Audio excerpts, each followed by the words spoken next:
Seu pai, o Marcão, um cara muito resenha, uma pessoa sensacional também.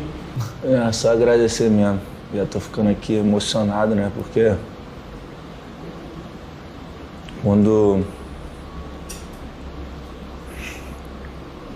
eu fico lembrando, né?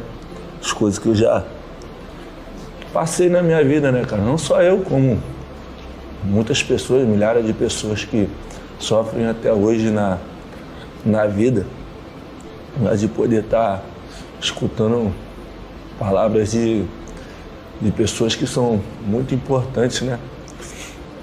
Como o Diego, Felipe, todos que estão aqui.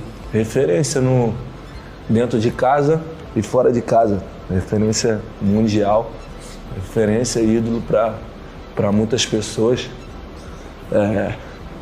Escutar essas palavras para mim é coisas que eu vou levar pro resto da minha vida. E só agradecer vocês mesmo. Espero continuar em contato com vocês e que Deus abençoe a todos. Tamo junto. Conseguimos, meu pai. Não, você é fera, velho.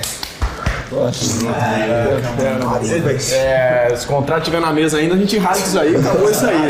Não vai embora e acabou, vai continuar aqui pra sempre, hein?